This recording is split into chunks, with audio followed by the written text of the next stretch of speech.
Hello, everyone, and welcome to this podcast. I am joined today by the amazing Guy Stapleford. This is the second time we've done this. We've had some technical issues, and we're having technical issues to start this. Hopefully this will be right. This is going to be a video and podcast. I'm going to try and get this one up on YouTube as well. So fingers crossed that my cameras work. But I met Guy last year. The first time we met was at an airport. We'd spoken over social media before, but we met at an airport and decided to go to Vontu and ride up a mountain on some hired bikes that weren't suited for any of us at the time. But it was a challenge. We both jumped in, and we'll get into that. But I'm just going to throw it over to Guy, and Guy's going to give himself a quick breakdown of who he is and what he does. Thanks, Phil. My name's Guy. I am a cyclist and a runner, and just doing what I love, really. I found running and cycling about 3 years ago. Went through a difficult period in my life, and it saved my life, really. So, 3 years on, I've climbed Vontu with Phil, and here we are. That's the sort of brief intro. It's a brief thing from Guy, because we're gonna delve into what it is. Because obviously, I know Guy, and we've spoken on social media. We've met, we've cycled together, and we've trained a little bit down here. It was a cold day that we went out when we come down here. I introduced Guy to the world of the flat cycling, because where I live it's flat, and where Guy lives it's not so flat. So it was nice to get out, have a flat ride, go to get coffee, and then carry on again. But as Guy said, he got into cycling 3 years ago, and I've heard a bit where he's done a podcast before for Spoke's performance that we'll get into as well. And I kind of listened to his performance on there and the raw emotion that Guy shows. He's not one of these that hides. If you follow his social media, his posts are raw. They're him. There's no hidden agendas. There's no nothing. He's just who he is. He does what he does. He says he's a runner and a cyclist, but he's also wearing triathlete gear. So we know somewhere down that line there will be some kind of triathlon coming in, and I'm sure we'll get into that. I mean, I got offered, someone said to me yesterday, when are you going to do a triathlon? I was like, don't run, don't swim. So probably never. So but that's just not made for me. But as Guy said, he got into cycling, and I know how he got into cycling is for his mental health, which is obviously a big factor that I like to talk about. We had Susie on the last podcast, we spoke about there, and social media presence and training and body image and things like that. It's that kind of thing we want to get down to. So I know you had a difficult time with alcohol, which is kind of where your dark place was. So we'll start there, because a lot of people have alcohol issues, and especially with the lockdown, we know that alcohol is something that's posted on social media quite a lot now. So absolutely, yeah. And I think alcohol is one of those things that it's an easy crutch. I think as people we need something, and everyone's got a thing they rely on. For some of us, it's alcohol, because it's an easy thing to grab, and it makes you feel good for a time. And I think that's what I used it for. I've got a slightly obsessive personality, and I think, Phil, we've kind of talked about that trait before. And I think a lot of people kind of acknowledge that within themselves as well. So I threw myself into my career and absolutely loved every second of it, and pushed myself to the absolute limit to progress through jobs, really. I moved myself and my family across the country, and left my friends behind, and sacrificed a lot, really, for a job that I thought meant a lot to me, and actually it didn't really. I've got nothing tangible to hold from it, but the result of all of that pressure and pushing myself was that I fueled my days with junk food and coffee, and then got home in the evening to a young family. And that pressure cooker that, I expect a lot of dads will understand when you walk in the door and you get handed children, because, rightly, the mum's had a stressful day as well. And I think I just buried myself in my job and then in alcohol, and that led to a spiral into depression and physical ill health. I got pancreatitis, which required me to stay in hospital for about a week while I recovered. And sadly, I just didn't learn from that. The pancreas issues were a result of the alcohol abuse, essentially. Didn't learn, and was back in hospital a year later, having not stopped drinking, not stopped any of the other underlying issues. And after that, I realised that, I had to make a really difficult decision, and I left the family home. I took myself out of that because I felt like that was the only way I could get better. and it's difficult. It sounds so selfish, and there's no other way I can kind of word it that doesn't sound selfish. And I suppose that's where a lot of my guilt comes from. You know, as a man, you're supposed to tough it out and kind of be strong and be the dependable one. But I couldn't be there for myself, let alone 2 kids and a partner.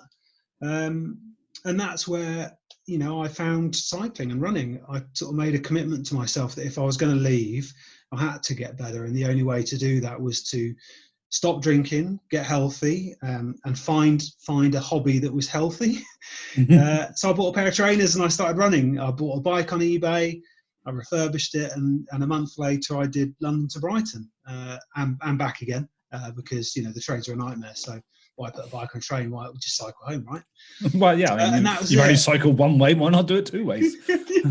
Yeah, absolutely. And so that's the start of the journey, really. And I wanted, you know, all of that to mean something. So I fundraised for Make-A-Wish alongside doing it. And I've raised a decent amount of money over 3 years, and really, really proud of what I've done. You know, I still feel guilty and I still sort of beat myself up about it, but you know, it's a journey, and you know, the cycling's helped me deal with a lot of how I feel. So yeah.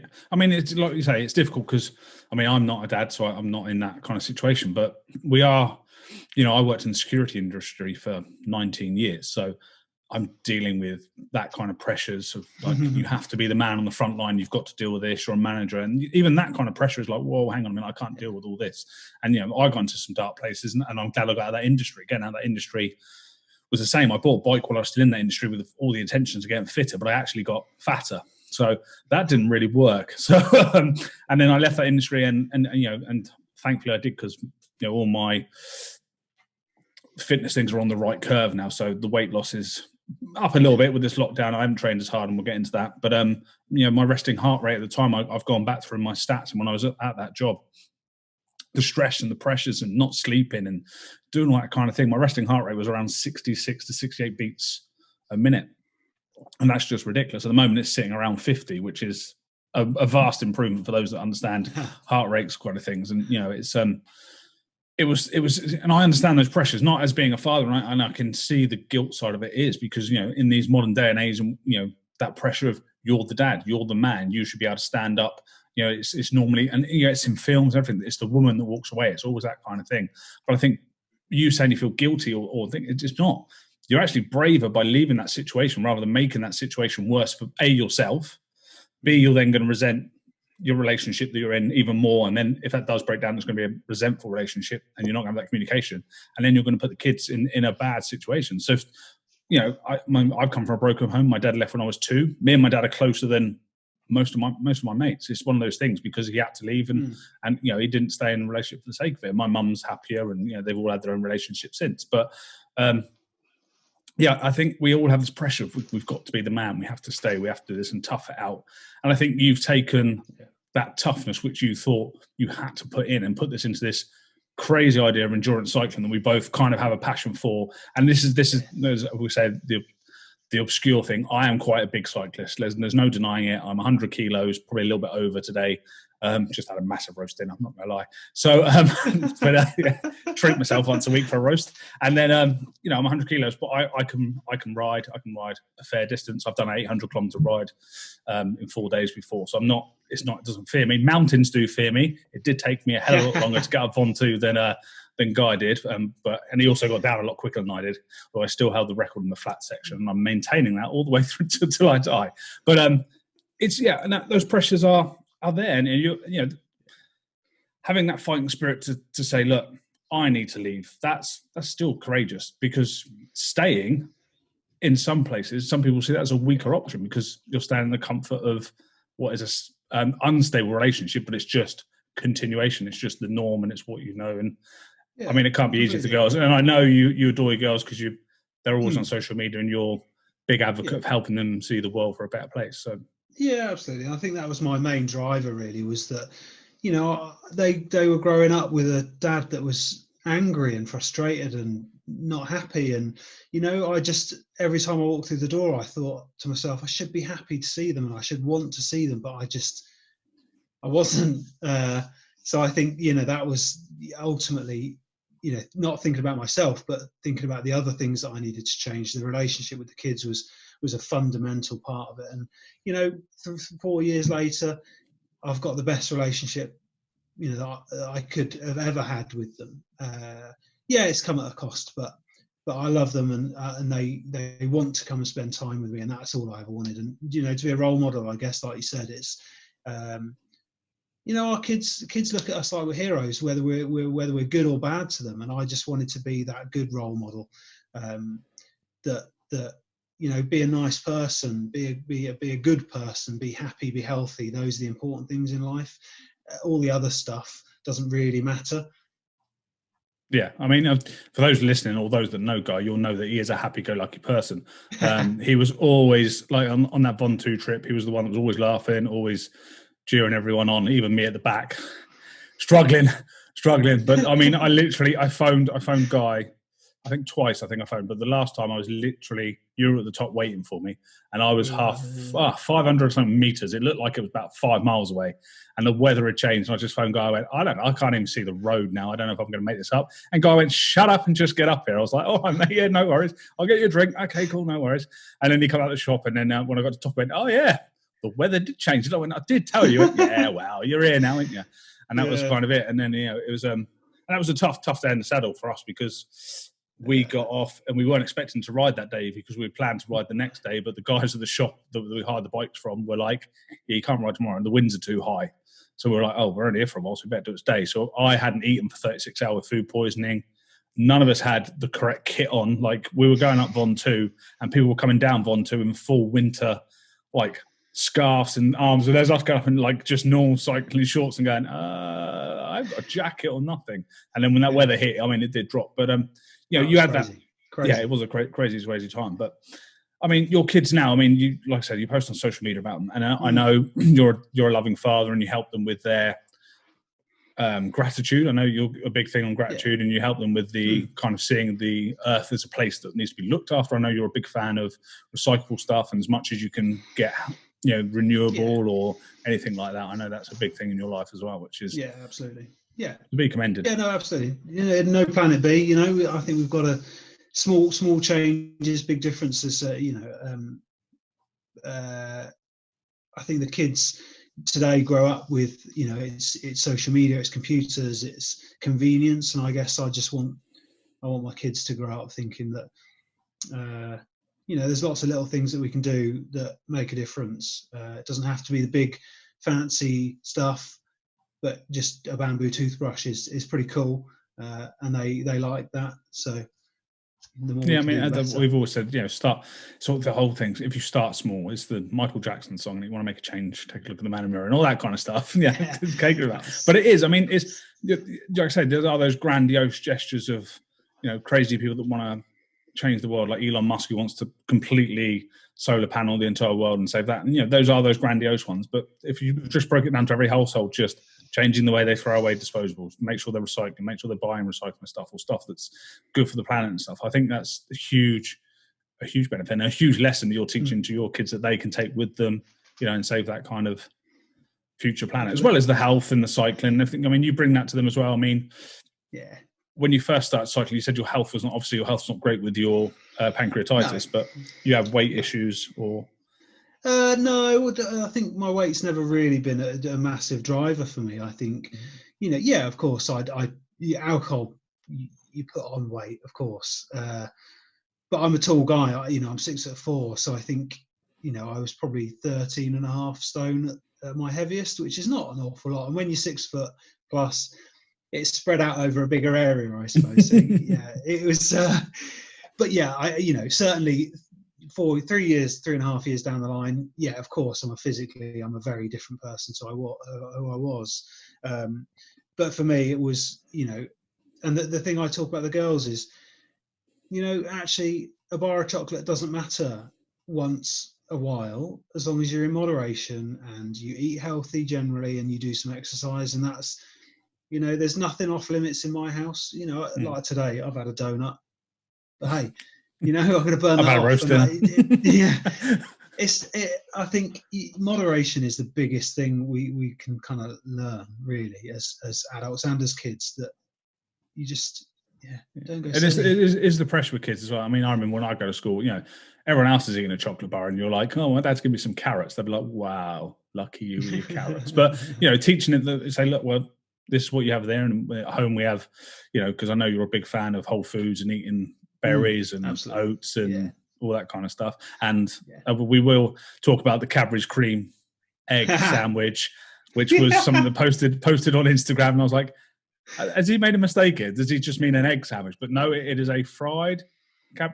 Explain what it is. It's French toast. So it's French toast essentially. So my girlfriend had shared a post on Instagram about this lady that does. The account's called What I Eat for Breakfast, and it's an amazing. If you're a breakfast fan, it's an amazing account. And she'd done a Cadbury's cream egg sandwich, what looks like a toasted sandwich, but it basically it's French bread. So two slices of, for me, gluten-free bread. Smash a cream egg into the middle of that, dip it in egg, and then fry it. And you will not need any more calories than that in your day. That's super that breakfast, sweet. Lunch, and dinner. Yeah, but it's if you like a cream egg and you like melty chocolate, oh my god, it's so good, so good. Go try it. Well, I did say I am gonna because I do like cream eggs and I do like eggy bread. So I am gonna give it a try, but it baffles me. But I know, like I say, I mean, for you, the calorie content. I mean, you are gunning for ultra endurance events. I know you've got a big one coming up on. Is it this weekend? I think an indoor. Yeah, Saturday. It is indeed. Yes. Yeah, some kind of 10 Sufferfests in a row. Those are the cyclists that know about Sufferfest. It's like 10 sessions they've got together, but it's all for charity, isn't it? Yeah, it is, absolutely. Yeah, so Sufferfest is it's a bit like Zwift, I suppose. It's not the same as Zwift, but it's an indoor cycling app with built workouts that you complete, and they range between 45 minutes and I think the longest one's possibly 2 hours. And the idea of them is that tests you, it pushes you to your limit. So by the end of the 45 minutes or 2 hours or whatever you've done, you should be done physically. So the challenge of the knighthood is to do 10 of these videos back to back, and ride into glory, basically. So ride into pain. Charity. Yeah. So I'm doing it for charity. I'm raising money for the Trussell Trust, who provide food banks and emergency food supplies to those most vulnerable. And I think, with lockdown and COVID-19, people have had their incomes slashed. People have lost their jobs, and food banks are sadly needed more than ever. So, there's a lot of amazing work being done by our NHS at the moment. But I just think I didn't want to forget those people that are struggling at the moment. So that's the reason for doing it. And obviously, people that listen, if they want to donate, is the link on your Instagram. So if you go to it is. If you go on my bio, Guy Stapleford _ultra. Go on my bio, and it's on the web link on there. So any donations would be greatly appreciated. As I say, food banks provide emergency food supplies to people, so it's basic essential. So it doesn't cost an awful lot of money. So even if you can give £1 or £2, goes a long way, and it puts a nutritious meal on someone's table. Yeah, I mean, like I say, there's going to be a lot of people coming out of this lockdown that are going to be struggling. They're going to have lost jobs, or they've lost, they've lost that income. I mean, I've had to stop my 2 businesses, and I'm lucky that I get income from a third, which makes me sound super busy, but I'm really not that busy. But yeah, I'm lucky I've got that income, and I'm not getting that kind of break. And I know some others aren't getting the break, the furlough money and stuff like that. And some of that furlough money is great, but they may not have a job to go back to after this, and that's the struggle they've got. So anything that can help, families do that. I mean, yes, we talk about the NHS and all those frontline operatives that are still working in care homes and stuff during this time. But we are definitely seeing a decline, I believe, in admissions to hospitals and what's happening. So do the right thing, stay home, stay safe until this is over. I mean, could be another week, could be another 3. I think.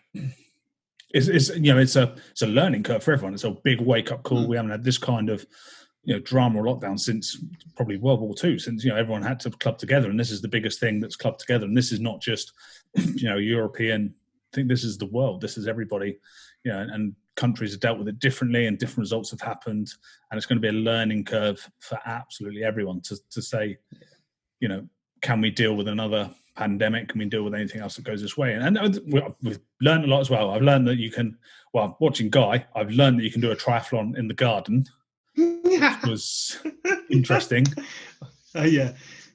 What did I do? 150 laps in my girlfriend's garden to get to a huge 1.5k, which is but it's that thing of whatever keeps you motivated, whatever keeps you going, and that was part of why I'm doing the Sufferfest challenge. It's just, I need a goal in my life, and part of that is because I worry about not being busy. The devil makes light work for idle hands. Yeah. And that's how I feel about my depression, that if I stop, what's going to happen? So I've always got that sort of next goal to aim myself at, which is cool, and I love it, and I love that about myself, that kind of driven passion, and I see that in a lot of people that I've met, like Phil, and a lot of cyclists have got it, and or runners, and anyone into sports, or anyone that's got a hobby.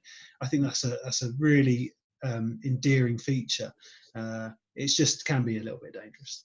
Yeah, I mean, you say about that kind of, it's almost, I think we're in that weird category of sports, cyclists, runners, triathletes, where it's hard to become a professional at that level, but you dedicate so much time to what technically really is a hobby. I mean, when you think about it, the amount of training we do, you're not getting paid for doing any of these events. You're not, you're getting certain kind of things going through. I know you get some of your kits at discount and everything like that, and you get those kind of things thrown at you, but you're not, you're doing, so you're going to ride for 10 hours on a Saturday for charity, which is great. And I did and I've done long distance for charities, but it's still a hobby and a passion, and we spend quite a bit of money on this sport. It's not, cycling is not a cheap sport when you get to the high end.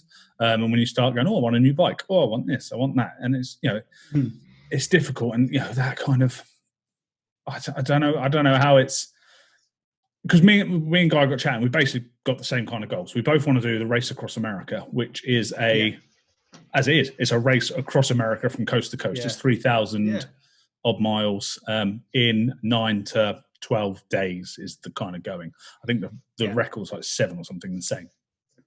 And those were our goals, which obviously we were hoping to train hard for this year. The events that we were looking to compete in and qualify, which was the Revolve, which was set for September. Am I right? September?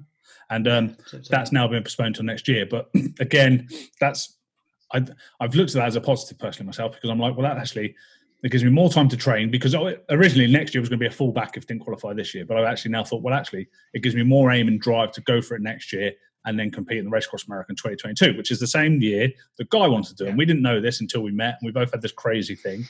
I mean, people would have probably looked at us and said, oh, yeah, 6'4", 79 kilos, runner, cyclist, or whatever he is. Yep, cyclist.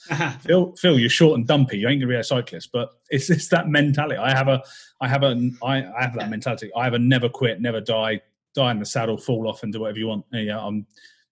I'm doing this. You'll either find me at the finish or you'll find me dead on the sideline. That's the way I look at it. And it is a long, tough race, a long few days in the saddle, and there's a lot of planning goes into it. It's not just us being on a bike, or the athletes and competitors being on a bike. There's a team that goes behind, and I know that's going to be the biggest thing for me to get together, is finding a team. And I know you've kind of got that same goal of who do I take with me. Absolutely. Yeah, I completely agree. It's the toughest bicycle race in the world, I think, and that's why I want to do it, because I think if you want to be great at something, you have to do the great events, don't you? And I'm not sure if I can go out and try and win. I'd like to be strong and competitive and be up there, obviously. But as you say, Phil, for me, it's a one shot, really. It's a lot of money, and you have to find the right team, because at its longest, at 12 days, that's a group of people that's got to stick with you, stay up, feed you, do directions, do planning, do project management, do massages, and kind of just absolutely help you get back on the bike. And listening to someone like Mark Beaumont, you'll appreciate how fundamental that team is, because I think what he said was, with his around the world record cycle, that you get to a point where you just have to hand everything over to these people, and his job then became getting on the bike, riding, and then getting off the bike, and that was it. And as long as he got on the bike at, I think, 4:00 in the morning, and got off the bike at, I can't remember what time it was, at 9-10 o'clock at night, that's all he had to do. Everyone else had to do everything else for him, and that's where I think I'm going to struggle, is putting my trust and my faith in other people, and probably that's why I've done everything solo so far, because I know, like Phil said, I won't give up unless I absolutely have to, and that's the difficult thing, isn't it? You can trust yourself, but can you trust other people? So of course, you're asking people to give up 12 days of their life. 12 days of their life, and fund, and they're pretty much funding themselves unless you can get funding. It's not a cheap event. There's no prize money. It's just the glory of completing it, just being a race. I don't know why I'm doing it now then. Yeah. Well, I thought there was some money involved. But when I did the 4-day one in America, which was me, and I had a team of 3 with me, and even that, the team of 3 I had it was a thrown together team, because the team I originally had was going to be more, I had a masseuse, and then I had a personal trainer, then I had a mechanic, and then they all dropped out. And I literally had my other half at the time and 2 people that completely changed their holiday in a camper van to be there in case I needed support. So that was, I had no mechanic with me, so I'd have to fix anything myself. And for the 800 kilometers across Nevada desert and all that kind of thing, California, the rain, the sun, the heat, I didn't have one mechanical. Not one, nothing, no puncture. I took 10 spare inner tube. I had everything with me. Didn't need any of it. But, and I was carrying a lot of stuff on my bike, because at points, and it's going to be the same in the Race Across America, there's points where the vehicles can't go. And I think there are points in America where the vehicles have to leave you, and you have to be monitored for a short time via GPS, and they have to monitor and report to races. It's all very complex. But it's something these look to, and it's a lot of money. It is a lot of money to enter the Race Across America. People think, you're just going to enter a race. It's not like a Sportive in the UK where it's like 35 quid if you book in advance. You're talking, I think 25,000 is the starting kind of go. I think that's the sort of minimum cost of getting out there, riding and finishing. So I think it's not a small amount of money, is it, really, for anyone? No, and I know, a lot of people have said, a lot of people do this to charity, and I will do the Race Across America whenever I am doing it. And I've said this to people. I said, it's a short turnaround from 2022. I said, well, it's not. I'll do it 2023, because I am doing the Race Across America at some point in my life. I'm not, it's a, well, you can call it a bucket list, or you can call it whatever you want, but it's a challenge. It's something I want to do. Everyone does a jog. Everyone does those kind of, joggle, go backwards. But to me, there's, like I say, it's that prestige of saying, I am a RAM finisher. Whether I finish in 9 days, which is highly unlikely this year, but if I finish in 12 days, at least I say I finished it. And I would still be one of those people that just carry on riding if the team had cut off. And I know there's some rules around that. But, I just want to, it's that kind of ambition and drive. I think, and like you said, you need something as a goal-driven purpose. Otherwise, you're like me, because I openly admit, in this lockdown where I've had nothing, where I've gone from walking up to 25 kilometers a day and then going to play badminton or riding a bike for 3 hours in the evening, to not doing very much in the day, to cleaning windows to within an inch of their life because there's nothing else to do. It's getting that kind of drive and passion and stuff. My windows are immaculate. I can hear you laughing, but my windows, my word, birds are going to fly into them thinking they're open, which is a bit of a shame. I should stick some stickers on them. But it's that passion and driving. Like I said, you need it, and I think everybody needs some kind of goal, some kind of thing before they do. Even if you don't think you suffer with mental health issues, just having that driven purpose for yourself, for your family, for the greater good of the planet. And as we said, people put themselves out every day. The amount of people that volunteered, I think when this COVID came out in the UK and they asked for volunteers to come in, was overwhelming. I think they filled it within like 15 minutes. It was an insane people. And a lot of ex-frontline workers came out of retirement and went back into care homes and doing that kind of stuff. And we are recording this podcast on Thursday night, which in the UK, we have a Thursday night 8 o'clock clap for the NHS, and it is 8 o'clock. So I am going to clap the NHS, because that is, they are doing a grand job out there. Absolutely. You come down where I am in Portsmouth, out if you sit out now, you might hear it. The Navy go off with the foghorns and the guns and everything, and that support is there. And I know it's always seen as patriotic in America for the army and the services there, but I think we've pulled together in this country in a way that wasn't expecting it. And I'm very proud to be British at this time with the whole community putting together. But yeah, so well done, NHS. And if you can help in any way, do help them out. I can hear the bells going off now, so everyone is out at front. So, where were we? Oh, the Race Across America. So yeah, 25. It's like 25 grand to enter, and then you've got to think about the extras to go with it. So yes, you've got your team, and we've had this chat before about what bike to use because the stages are different. There's going to be flat stages, hill stages, and general riding stages. Have you thought? I know you've had some thought what bike to have. Yeah, I have. Yeah, I think we discussed it before, but for me, I'm not an N plus person. I've got one bike, and it's my pride and joy. And it was I bought on a carbon road bike on a credit card because that was the only way I could afford to get a decent bike. But yeah, I mean, I think for me, that's what I'm used to. I load it up, ride it. Would I go for an all-out TT bike and a road bike? Probably not, to be honest with you. I think I'll just stick with similar setups to what I've got now. Yes, I'll probably have to upgrade the bike in time, get something lighter and more efficient, and all the bells and whistles that I'm not used to. But yeah, absolutely, I'll take a mix of my current sort of setup, which is standard road bike with some aero bars that are there more for my hands and taking the pressure off my hands rather than the full aero position.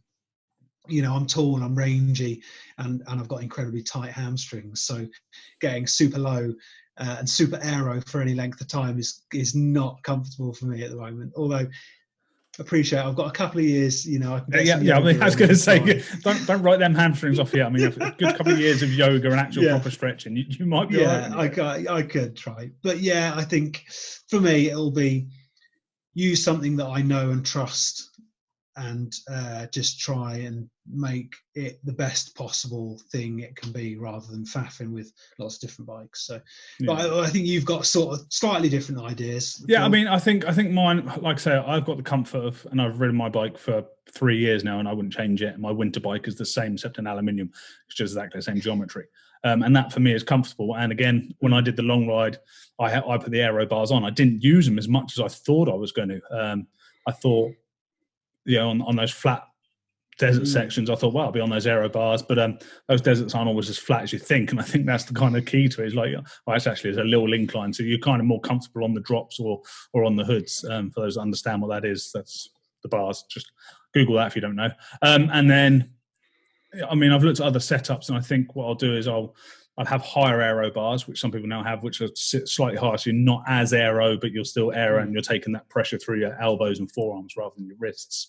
And then, like I said, I might just take the same. I might just have the bike that I know and love and just change the wheels. So if I know there's a windy day, I've got a shallow dish wheel, and if I know there's going to be complete flat section and very little crosswind, I'm going to stick some 55mm deep dishes on, and then just use that aero to my advantage and make the time up. Because the flats is where I'm quickest. The flats is where I will make my time up. The hills is where everybody will just massively eat into any time I've gained, whatever. And even on my own personal. But for me, it's not.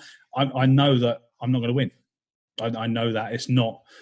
I'm never going to get down to the lightest I can be. It's not my build. It's not my nature. My legs are just way too big to be anything like a cyclist, kind of what you'd imagine cyclist legs to look like. And it's weird that I am quite endurance based for my size, and it does baffle people. It baffles me half the time. But I think that's where I'll go. I mean, like I say, I'll have a bike fit. I'll make sure it's comfortable. If needs be. I mean, my plan is, I know quite a few people in the cycling industry, so hopefully I'll be looking for a sponsor where they will give me some bikes, which would be nice, and I can have two. that's kind of where I'm going. So I will talk to you offline about that, because if we can get something going with the guy that I know, then we might be able to get some stuff going. But he was interested when I mentioned it before. Nice. So yeah, but we'll have a chat about that offline. But yeah, so that's kind of So Guy is like I said, he runs. We started off by running, which I mean, I'm not a runner. I've got a damaged Achilles. It's never going to happen. But running to me, I've tried when I ran at school. It kind of bored me, but I think a lot of people say it's that you get that high, that runner's high, as it's known. That kind of, and absolutely. I mean, people say, "Oh, do you get it on the bike?" I'm like, well, I don't know. I think I get the enjoyment when I'm on the bike, but the runner's high to people seems to come after the run, whereas after a cycle, I'm unless it is that long endurance. When I got to Vegas to the sign, I mean, I was in pain. It was the last day was 500 and something odd kilometers. And when I was literally on the outskirts of Vegas, and anyone's been to Vegas, it's a deceptive city. It looks small, but it's absolutely massive because everything is just times 10. And I couldn't see the finish line, and I was going through, and I thought, well, it's got to be close. And I kept going and going and going and going. And I got to the airport, and I was like, right, well, I know the airport is close to the sign. Yeah, not as close as you think it is. That airport's massive. So I'm going along. I was probably averaging 18 kilometers an hour, just turning my legs over of 65 to 70 cadence, if that at certain points, and it was just hurting. But then that emotion kicked in the last bit. I hit 56 kilometers an hour stand-up sprinting after a 500-kilometer ride because I just wanted to get to the sign. And I just broke down in tears when I got to the sign, which I'm not I suppose I am an emotional person at heart. But, as I said, of 19 years in security, I was not allowed to be an emotional, because you can't cry when you're trying to throw somebody out of a venue or deal with something or look after celebrities or, secure a building. That's not, it's not the mentality you have. But I think it's okay to cry. I don't think there's any shame in a man crying nowadays. I mean, it's not the 60s anymore. Yeah, I mean, Guy cried yesterday, didn't you, Guy? Yeah, I did. I cry all the time. I don't know why I cried out yesterday. I genuinely cry. We were watching. Do you know what it was? It was, this is my kind of thing, right? So Britain's Got Talent. It was the sister with the little boy who was told he couldn't communicate, and they did This Is Me, the song This Is Me. And oh my God, it was just life-affirming amazingness. And if you haven't seen it, get on YouTube, because God damn, it's beautiful. It's just people, it's just goes to show that everyone's got a place in life and everyone's worth is equal in this world. And made me cry and happy about it. Happy about it. So obviously TV is not I don't watch a lot of TV. I watch a lot of I lived on YouTube at the moment trying to learn all sorts of new skills when I'm sat here because I'm trying to find some things to do. But in lockdown, obviously, I think that's been a hard thing for people is they've got into watching more TV and breakaway. I mean, especially with kids, having kids at home more and the homeschooling is going. But I think some parents, like you say, because they're not teachers, I went to university to be a teacher, did my first placement and realised that I probably wasn't cut out to be a teacher. I mean, whoever is cut out to be a teacher, fair play to them, because that is, you're taking on basically someone else's kid to an educational level to put them through for their further life. So a lot of these people out there aren't teachers. I know you're not a teacher, but you're schooling a lot. No, you're learning all sorts of stuff yourself, aren't you? But I think learning how to do maths again. But this lockdown it's been eye-opening for me, especially if you, like I say, we all say social media is can be bad, can be good, can be either way. I mean, you've used social media for fundraising, and I've used social media for fundraising, and for that, it's brilliant. I use social media for my business. It's brilliant. I use social media for other stuff. It's great. But then when it comes to image, you get that opposite effect. And now, before, and if you follow, just have a look through. I mean, I try to avoid Facebook because I have a theory on social media, whereas Instagram is a happy place where everybody posts the best parts of their life. Facebook is the people where they want to rant and moan. And YouTube is just aggressive people in the comments. Those are the three main ones that people kind of follow now. And that's kind of how it works. You can't go to, But, I mean, if you go onto Instagram, everyone's, the kind of, and I've said this before, you are you on Instagram. And I try to be as me as much as I can be me on Instagram. And it's not an easy thing to do. And I'm still learning to be that open. But you are, you put a post out today about being, the mental health issues you've got. Absolutely. Yeah. No, I think the open and honest bit is, I think that's the best of social media. I think there are you will quickly find who's good, who's honest, and it's that influencing thing. The influencing thing I think is where I struggle with, and you said it earlier about yeah, I work with some brands, but I'm really picky who I work with, and I wouldn't say they're great if they weren't great.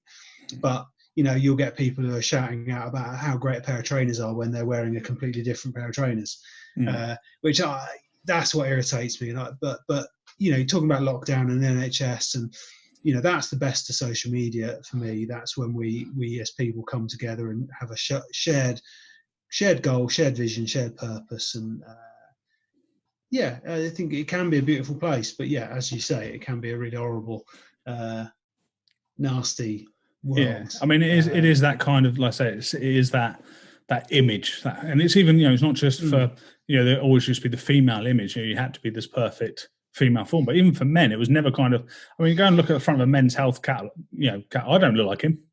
There's no way I look like the guy in front of Men's Health. I'm not, and that's what's the pressure there. It was never kind of thrown that way. But then, when you look at Instagram and how anybody can sort of put out whatever they want, and those. It's a difficult. I'm on that two sides fence because I believe health and wellness and mental health is very important, and that's that is you. If you're not looking after your health and your mental health, you're basically shutting your mind and your body down to what it is. So having that kind of pressure to be this body or that body, or this way of thinking or that way of thinking, I think you are your own individual, and the sooner people realise they're individual, yes, please do look up and admire or aspire to be somebody if they are a positive role model. And the biggest one that we've probably grown up with our age is David Beckham, who went from the young David Beckham of like this guy's superstar to the bad David Beckham that got sent off in the England World Cup to now an international role model for family man, for business, for sport and charity work that he does. I mean, he's gone through that spectrum, and we've seen him grow that spectrum. And I think that's the problem that people have got, is that nowadays with Instagram, the fame is so short that it can be quickly just taken away from you or just put back on you. It's one of those, there's a girl that I follow who lives down this way. She is a ring girl for an organisation down here, but she was really positive on it, on her Instagram, and she was very open about, because she is a very attractive woman, but she eats like Burger King and everything. Like, she just puts whatever she wants on there. She doesn't care. But now she's gone on she did a Netflix show, and her influence now is obviously, the influence by numbers has grown from 10,000 to 400 and some thousand quickly. And that's what people struggle with. I mean, look how many followers they've got. It's like, well, it doesn't matter how many followers you got. Just be you, and then show up every day as you, and then you will have a positive effect on one of your followers. And if that's one person you help, then bloody great for you. I mean, like, well said. Well said. Yeah, and anyone that follows Guy, you're going to get inspiration. I mean, he says he's not an influencer, but he's, in terms of what the open brand influencers are. I represent a brand because it's my business, and I use their products and I love them. Same as you represent Hux and Try and DHB, the brands that you use and you've loved, that you've used since the beginning. And you're going to get that from Guy. You're going to get, I eat this. This is what I eat. This is my grains. Now that, and I said this to Susie on the last podcast, actually you putting down what you eat is an influence on other people to go, oh, shit, I want to be an ultra endurance athlete. I want to ride a long way. What do I need? Well, Guy's doing it, so I need to eat oats and berries. Not the most interesting of food in the world, as you would say, but it's but you've got to, I think we all have to understand that, yes, the term influencer, like the Kardashians and those kind of people that we put on this pedestal, is fine, but we're all an influence on somebody. If you are on social media and you are doing something, whether that's good, bad, or wrong, you are going to be an influence. You could be comedic, you could be funny and have an influence on somebody's day, but just making them smile. Very true.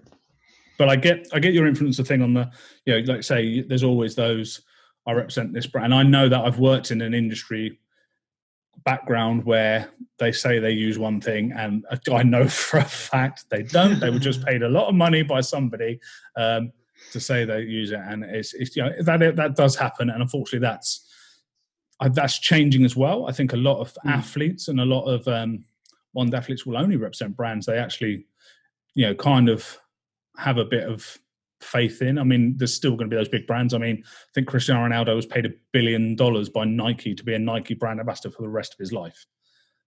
Okay, fine, but then he can't wear Adidas or Puma, so he's kind of he's Nike for life. That's kind of it. But I think you see people coming out of sports that are now promoting things like CBD oils and things that would be totally frowned upon before. They're not going to be able to promote that if they're in a team shirt, but they're coming out and they're seeing these brands and going, look, actually, this is what I do, this is what I use, and some of them being open and honest that and I think that's needed. I think people need to see that Mm.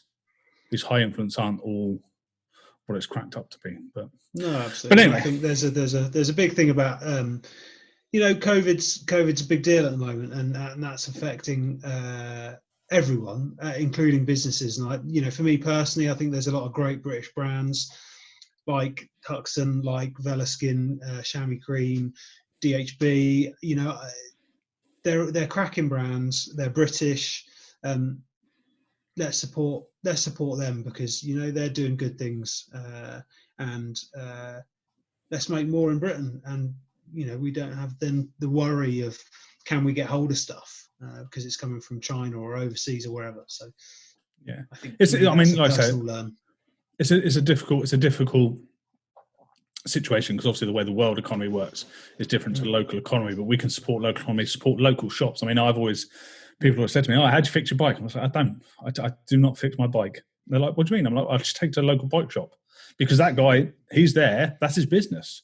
Why would I service the bike myself if somebody else is going to do a better job than me anyway? Because I'm terrible at servicing a bike." But people have always said to me, "Oh, where do I go to a local bike shop?" You see all these people, and it's kind of frustrating. I get it. Some people are going to be better than others. Some people are going to be mechanics, and they're just going to be whiz kids. And with side of the road stuff, I can do to get me to where I need to be. Because obviously, when we do big events like the big one, the Race Across America, then there's going to be a certain thing. But we're going to have a mechanic in the vehicle with us.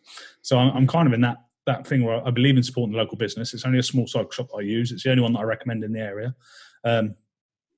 Yes, I buy my bikes from one shop only, because I like them. The guys out there were great. So I get my bikes from one shop and I get them serviced in another, only because the bike shop is further away from me than wouldn't be worth the travel to get them and the servicing. But the guy down here is brilliant. And I think, having that kind of, like I say, that home, we're going to need it. The economy is going to need a boost when we come out of lockdown. We've already discussed, some business is going to shut. I mean, I think the naivety that it's all going to go back to normal by some people, it's just not.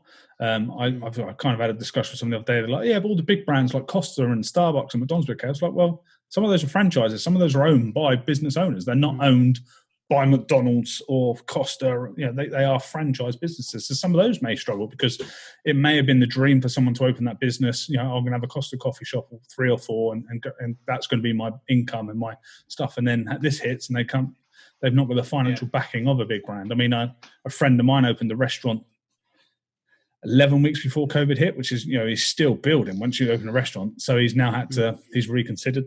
He's diversified, which is brilliant. He's gone into delivering food boxes, which is amazing. But he's now considering, can I reopen? Can I reopen it when this is over? Because I need to make this much ahead, and I'm already behind. And I think that's going to be the big thing that's going to happen. And the other big thing that I love that's going to come out of this, and I hope does come out of it, is, we are seeing less traffic, we're seeing less pollution, we're seeing all that kind of thing, and the bike industry's boomed. I mean, people are buying bikes. It's hard to pick up a bike on Facebook Marketplace nowadays if you went on there. But that kind of industry and booming. And I think people working from home might be a new thing where with the technology now, we can work from home. I mean, you're working from home.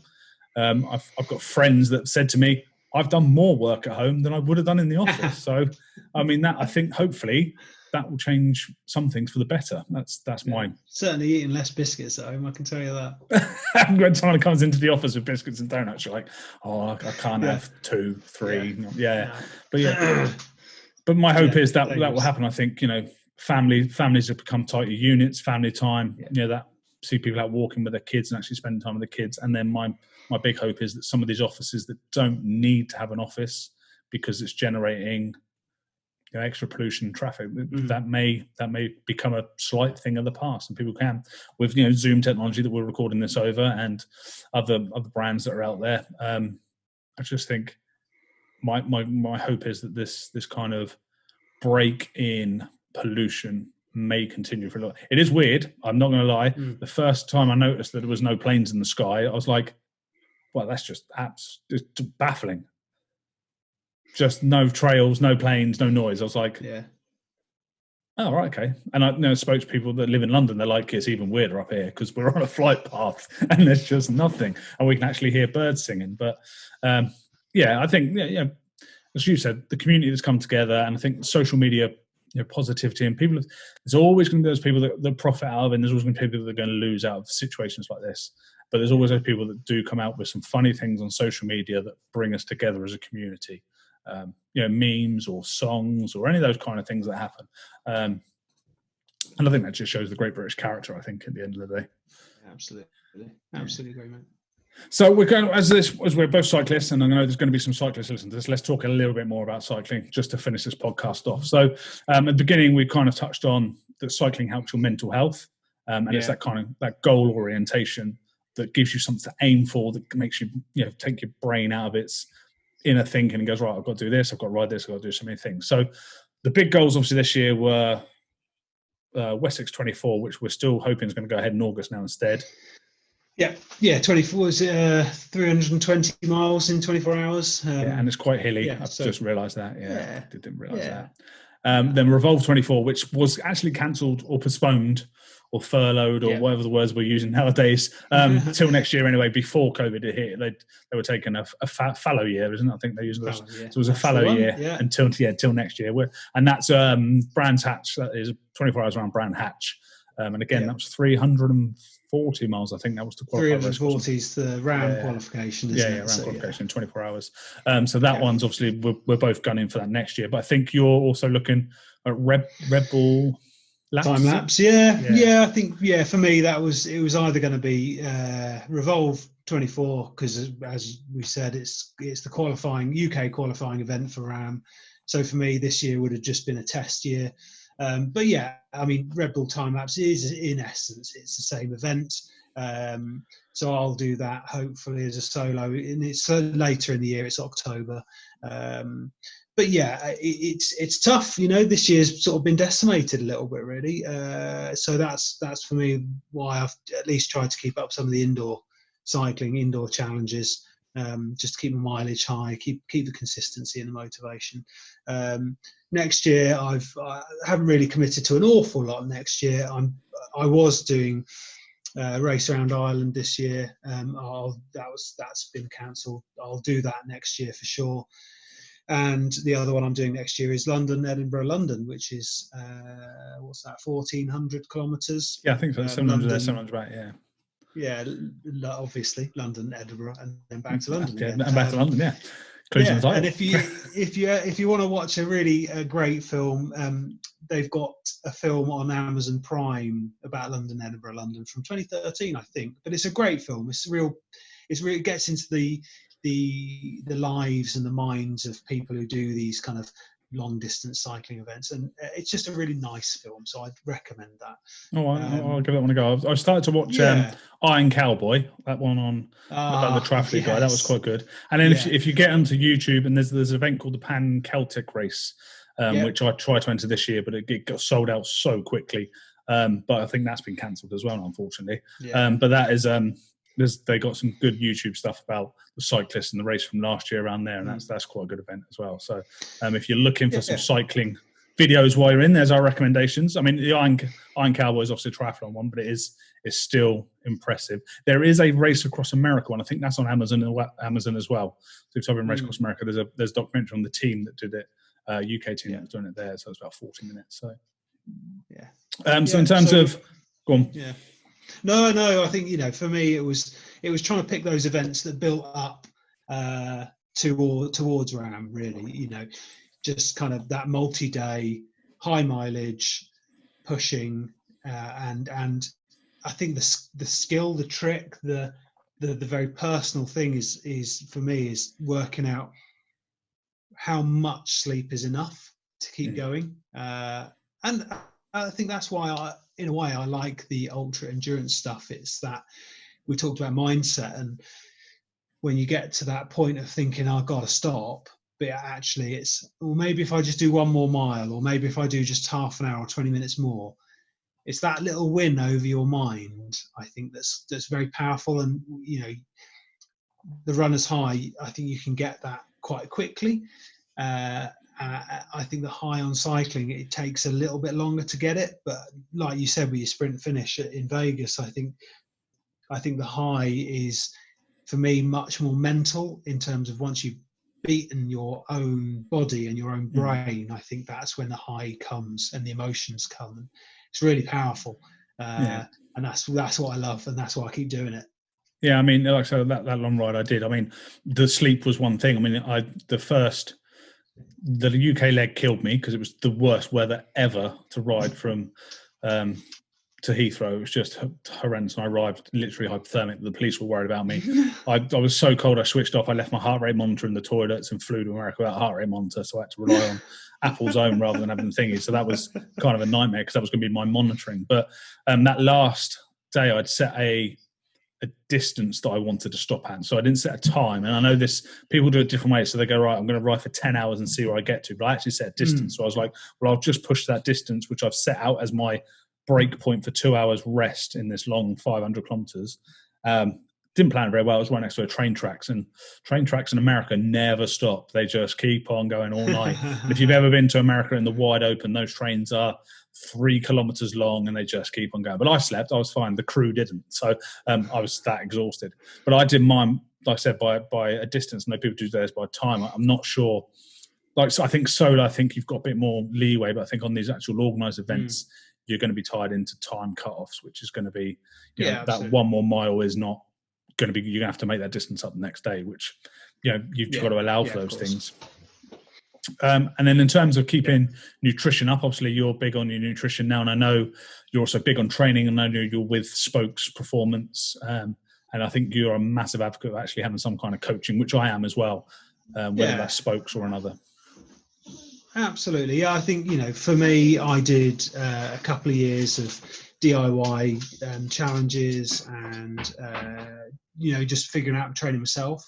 And then I joined Spokes just over a year ago because I felt like I needed a coach to help me kind of sort out my life and what I was doing and why I was doing it, and to bring some structure to what I was doing. And I've improved massively under Spokes, and Pav, my coach, he's like a brother, a mentor, a best friend. We've got a really great relationship. Yeah, he's in California.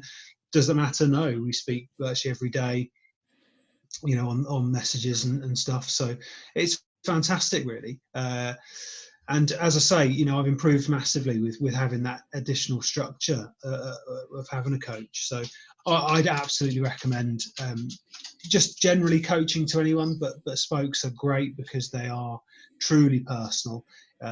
They take everything about you into account, your goals, your lifestyle, your work and family commitments, and they build a plan that works for you. And that's what I liked, and that's what I bought into, and I think that's why it's worked for me. So I think like I say, I've always been an advocate if you're going to do something as extreme as well, and I will get a coach, and I have spoken to Pav briefly about coaching through them. But there are other ones out there. I mean, we only know Spokes. Well, I know Spokes through you, so that's how I kind of get in on that recommendation thing. And Pav's a great guy. We've ridden with him when he came over to the UK. He's always interactive on social media. He's always posting. And again, he is another ultra endurance cyclist. He's had his event cancelled this year, unfortunately, which was to set the fastest time across Route 66, I think. And those kind of things happen. And coaching's great. I mean, I've had coaching in different sports throughout my years, and I think there's no way you get to the best without having a good coach that is your mentor. I mean, you only have to look at those that do really well, that their coaches stay with them. I mean, Floyd Mayweather's had the same coaches, and people like that in other elite sports, and golfers that keep their caddies their entire career, sort of thing. And I think you need that, like you said, like a brother almost. It's like someone you can just literally go to and go bounce off, or sister if you've got a female coach. Would not be limit out there, I know. But I've looked at Spokes, and I've looked at their programs, and I know they do a lot with mental training as well, which is going to be massive, especially for endurance events. You've literally, I mean, the amount of audios I got through listening to Throwing for a Desert on my own, and that thing was just, I mean, I listened to David Goggins and the guy that did Ross Edgley that did the swim around the UK. Yeah, I listened to those two. I mean, if you want some powerful influence, motivation, listen to their 2 books. I know he's got a new one coming out, but David Goggins, Can't Hurt Me, get the audio book. The book's great, but get the audio because it gives you something extra. That's my one recommendation of something if you want to listen to. Awesome. So goals, we're going to touch on goals quickly and then we'll wrap this up. So I know our goals are changing. We always set goals. So I'm a person that writes goals down. So you went in my garage, my goals for 2020 are on the garage walls. I've got to take them down because none of them are going to actually happen this year. But are you a person that visually has them with you? I looked up there the other day when I was riding. I was like, well, that's not happening. That's not happening. And that's not happening. Because I set some time trial once. So I want to do some short stuff. But do you write yours down, or are you in the head and keep it? Or? I do. No, I do. I think for me, I like having that plan, and I like knowing what I'm doing and what I'm building towards. So yeah, I not physically write them down, but I have my own blog, and I put them on there. And that's, it's part for me and know what I'm doing, what I'm committing to, but also it's that accountability piece of if I put them out there and I tell people that's what I'm going to do, a bit like you said with Ram, I'm going to do it. I've committed to doing it and I'm going to do it. So yeah, definitely love a goal, love the accountability of writing it down. I think that's a really powerful tool, and I think everyone should do it. Whatever, whether that's just for your one day at work, today I'm going to commit to doing this, or your long-term goals. I think powerful. Do it.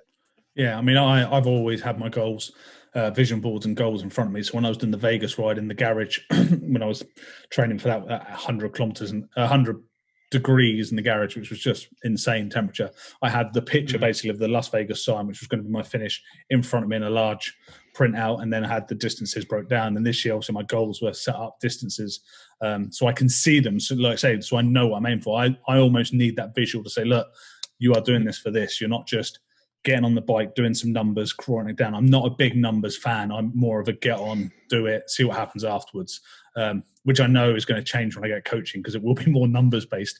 But it's one of those things. I need that visual. I need that kind of like, this is what you're aiming for. This is your goal. Yes, I was doing it for charity, and that's massive to my heart to help children's charities. But I needed that sign to say, look, this is where you're finishing. You're finishing this Vegas sign.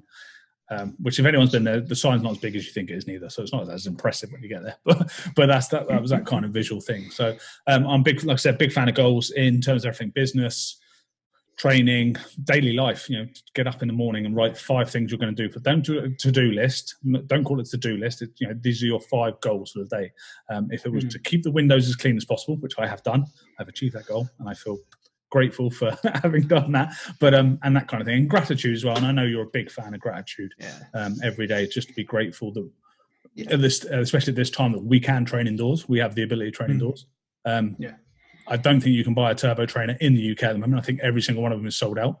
I think there's like the odd really expensive ones that are left, but most of the mid-range to basic cycle trainers you cannot buy for love nor money, because our cyclists have bought them all up for COVID. But yeah, so I'd like to thank Guy for coming on tonight. This is our second attempt at doing this. Fingers crossed this one works, because last time we had a bit of a technical failure. But I really appreciate you coming on, Guy. And those that want to follow Guy, your handle again is... It's Guy Stapleford _ultra on Instagram. On anything else, it's Miles for Wishes, because... damn, Facebook won't let me change my page. No, Facebook, you've got to go through hoops there. And on those pages, obviously, if you want to donate and follow Guy's story for his one he's doing this weekend, the night thing for Suffolk Fest, you can find a link on there and donate through there. So really appreciate you listening. Guy, I appreciate your time once again, and I look forward to seeing and riding with you soon. You too, buddy.